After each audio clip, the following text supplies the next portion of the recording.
क्या होगा जब मिहिर के सामने ये सच आएगा कि जिस फिजियोथेरेपिस्ट पर वो इतना भरोसा करता है वो कोई और नहीं बल्कि उसकी अपनी बहू है जिसे उसने कभी घर से निकाल दिया था। आज का एपिसोड रिश्तों की एक ऐसी दास्तां है जहां प्यार, नफरत और मजबूरी एक साथ खड़े हैं। आइए देखते हैं इस धमाकेदार शुरुआत में क्या हुआ। तो आज के सीन की शुरुआत में हम देखते हैं कि नॉयना खुद को एक बहुत बड़ी मुसीबत में फंसा हुआ पाती है। मिहिर उसके सामने खड़ा होता है और सीधे जवाब मांग रहा होता है कि आखिर वो कौन सा सच है जो इतने सालों से उससे छुपाया जा रहा था। अपनी और सुचित्रा की बातों को कवर करने के लिए नॉयना तुरंत बात को घुमा देती है। वो अपने और मिहिर के अतीत के राज को खोलने के बजाय एक झूठी कहानी गढ़ती है। नॉयना दावा करती है कि वो मिताली और ऋतिक के टूटते रिश्ते को लेकर परेशान थी और यही वो बात है जो वो छिपा रही थी। इधर मिहिर पहले तो इसे गंभीरता से नहीं लेता क्योंकि उसे लगता है कि उन दोनों की अनबन तो जगजाहिर है, सबको पता है। लेकिन नॉयना बहुत चालाकी से इस झूठ में जज्बात घोल देती है। वो कहती है कि बात अब सिर्फ पति पत्नी के झगड़े तक सीमित नहीं है बल्कि उनकी बेटी टिम्सी के भविष्य पर आ गई है। नॉयना सफाई देती है कि मिहिर पहले से ही बिजनेस और परिवार की मुसीबतों में इतना उलझा हुआ था कि उसने ये तनाव उसे देना ठीक नहीं समझा। तो मिहिर, जो स्वभाव से एक जिम्मेदार पिता है, नॉयना की बातों में आ जाता है। पोती की फिक्र उसे भी सताने लगती है। वो नॉयना को आश्वस्त करता है कि वीरानी परिवार अपनी जिम्मेदारियों से कभी नहीं भागता और वो जल्द ही ऋतिक से इस बारे में बात करेगा। तो नॉयना का दाव सही लग जाता है। मिहिर के वहां से जाते ही नॉयना राहत की गहरी सांस लेती है। उसे एहसास होता है कि अगर आज उसने बात नहीं पलटी होती तो उसका सालों पुराना सच सामने आ जाता और शायद इस घर में यह उसका आखिरी दिन होता।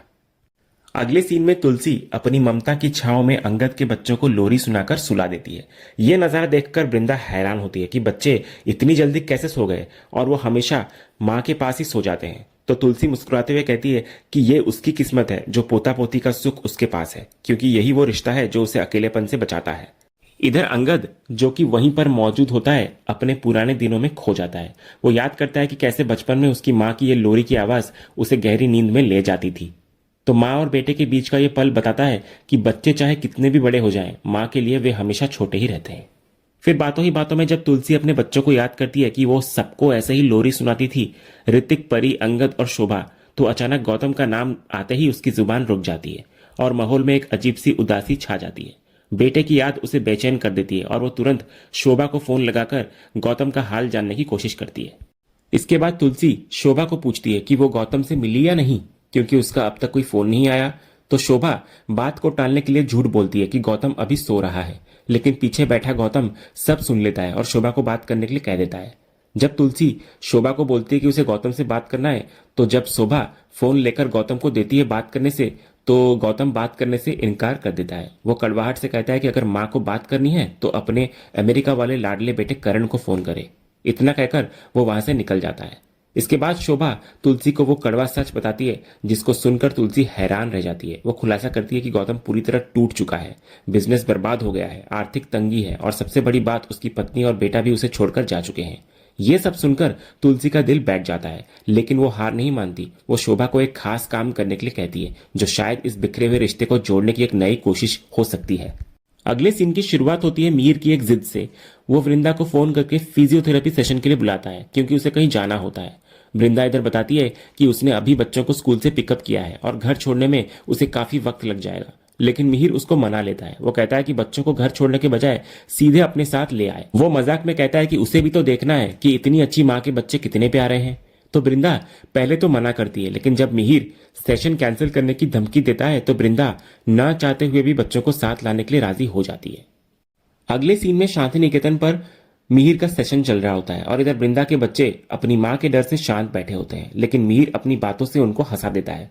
वो बच्चों से उनकी माँ के गुस्से के बारे में पूछता है, जिस पर बच्चे अपनी माँ की नकल उतार कर दिखाते हैं और बताते हैं कि कैसे उनके पापा उन्हें बचा लेते हैं उनकी माँ के गुस्से से। तो मिहिर भी हंसी मजाक में शामिल हो जाता है और पूछता है कि अब उसे कौन बचाएगा। इस पर अक्षय भोलेपन से मिहिर को भरोसा दिलाता है कि वो उसे बचाएगा और उसे दादू कहकर पुकारता है। इस नए संबोधन से मिहिर थोड़ा चौंकता है, लेकिन वृंदा के माफी मांगने पर वो बुरा नहीं मानता बल्कि खुश होता है। इधर सेशन खत्म होने पर मिहिर बच्चों से दोबारा दादू बुलवाता है और खुशी से उन्हें गले लगा लेता है। वो कहता है कि अब वो दादू बन गया है तो आशीर्वाद भी देना पड़ेगा। फिर वो एक जादूगर की तरह अपने खाली हाथों से चॉकलेट निकालता है और दोनों बच्चों को देता है। इधर बच्चे खुश होकर उसको गले लगा लेते हैं और थैंक यू दादू कहते हैं। ये सब देखकर वृंदा की आंखें भर आती है। जब वो मिहिर को रोकने की कोशिश करती है तो मिहिर एक बहुत गहरी बात कहता है कि मेरे भी पोता पोती हैं, इसलिए स्टॉक रखता हूं मैं। अब दादू कहा है इन्होंने तो ये भी मेरे पोता पोती हुए ना। तो वृंदा मन ही मन तड़प उठती है कि काश वो बता पाती कि ये सच में उन्हीं के पोता पोती है। फिर बच्चों और मिहिर को खेलते देख वो चुपके से उन पलों को अपने फोन में कैद कर लेती है। अगले सीन में शोभा ने दामिनी को एक रेस्टोरेंट में बुलाया होता है ताकि वो उसे मना सके, लेकिन दामिनी का रवैया बहुत रूखा होता है। वो शोभा पर ताना मारती है कि इतने सालों बाद उसे अचानक उनकी याद कैसे आ गई। जब शोभा माफी मांगती है और गौतम के अकेलेपन का वास्ता देती है तो दामिनी अपना दर्द जाहिर करती है। वो कहती है कि अलग रहना उसके लिए भी आसान नहीं है, लेकिन साथ रहने का अब कोई मतलब नहीं बचा। इधर दामिनी गौतम के गलत फैसलों और कर्जों का हिसाब देती है। वो बताती है कि उसने हर कदम पर गौतम का साथ दिया, लेकिन जब बात उनके बेटे नकुल के भविष्य की आई तो गौतम नाकाम रहा। नकुल का सपना विदेश जाकर पढ़ने का था, जो पैसों की कमी की वजह से टूट गया। दामिनी को इस बात का सबसे ज्यादा मलाल होता है कि गौतम के परिवार ने भी उसकी हेल्प नहीं की। वो सवाल उठाती है कि क्या गौतम उनका सौतेला बेटा है जो उसके साथ ऐसा बर्ताव किया गया। तो इस पर शोभा दामिनी को भरोसा दिलाने की कोशिश करती है कि मां को गौतम और उनके परिवार की बहुत चिंता है और उन्हीं के कहने पर वो यहां आई है। लेकिन दामिनी इन बातों को मानने से साफ इनकार करती हुई नजर आती है। वो कहती है कि उसने मां की ममता देख ली है और उसे अब उनकी फिक्र पर कोई भरोसा नहीं है। फिर दामिनी साफ कर देती है कि यह मुद्दा उसके लिए बहुत दर्दनाक है, इसलिए वो इस पर और बात नहीं करना चाहती। तभी शोभा गिड़गिड़ाती है कि गौतम भैया उनके बिना बिखर चुके हैं, इसलिए वे वापस लौट आए। लेकिन दामिनी का फैसला अटल होता है। वो कहती है कि अब हालात बहुत बिगड़ चुके हैं और वापस ही मुमकिन नहीं है। जाते जाते दामिनी एक बहुत बड़ी बात कह देती है। वो कहती है कि वो जानती है कि मां अब शांति निकेतन में नहीं रहती और उसे यह भी पता है कि उन्होंने घर क्यों छोड़ा। दामिनी का कहना होता है कि मां सिर्फ खुद को संभाल रही है, यही बहुत है। इतना बोलकर वो शोभा को अकेला छोड़कर वहां से चली जाती है। अगले सीन में वृंदा और अंगद बच्चों को स्कूल के लिए तैयार कर रहे होते हैं। इधर बच्चे अपने दादू और उनके बड़े घर के किस्से सुनाने में मगन होते हैं। तभी माधवी शैतानी करते हुए वृंदा के फोन से सीधे मिहिर को कॉल लगा लेती है।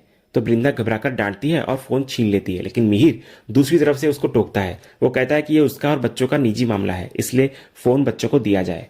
तो फोन बच्चों को दिया जाता है और इधर मिहिर बच्चों से बड़े प्यार से बात करता है और अपनी सेहत का श्रेय उनकी मां वृंदा को देता है। वो बच्चों को खुशखबरी भी देता है कि उसने उनके लिए खास तोहफे खरीदे हैं, अक्षय के लिए क्रिकेट बैट और माधवी के लिए डॉल हाउस। बच्चे खुशी से झूम उठते हैं। जब वृंदा संकोच करती है इस पर तो मिहिर एक दिल छू लेने वाली बात कहता है। वो कहता है कि जब वो उनका दादू बन ही गया है तो इसका मतलब वो उनके बाप का बाप भी हुआ, इसीलिए तोहफे देना तो बनता है। वो वृंदा से बच्चों को साथ लाने की जिद भी करता है। इधर मिहिर की बातें सुनकर अंगद भावुक हो जाता है। उसे अपनी किस्मत पर हैरानी होती है कि वो चाहकर भी अपने पिता से नहीं मिल पा रहा, लेकिन उसके बच्चों को बिन मांगे दादा का प्यार मिल रहा है। उसे खुशी है कि अनजाने में ही सही उसका परिवार उसके पिता से मिल रहा है। वो नम आंखों से वृंदा से कहता है कि वो बच्चों को जरूर ले जाए, क्योंकि अगर वो नहीं मिल पाया तो क्या हुआ, उसका परिवार तो अपने परिवार से मिल सकता है ना। अगले सीन में वापस वृंदा शांति निकेतन में आती है और मिहिर के साथ अपना फिजियोथेरेपी सेशन जारी रखती है। पास ही बैठे बच्चे खेल रहे होते हैं और शोर मचा रहे होते हैं, जिससे वृंदा को सेशन में दिक्कत होती है। वो बच्चों को डांटती है और उन्हें होठों पर उंगली रखकर बिल्कुल चुप रहने का आदेश देती है। तो बच्चे डरकर चुप हो जाते हैं, लेकिन मिहिर उनकी तरफदारी करता है। वो वृंदा को टोकता है कि वो बहुत सख्त प्रिंसिपल की तरह बर्ताव कर रही है। मिहिर कहता है कि बच्चों को नए तोहफे मिले हैं तो उनका खुश होना और हंगामा करना तो बनता है। फिर वो अपना हक जताते हुए बच्चों को शोर मचाने की पूरी छूट देता हुआ नजर आता है।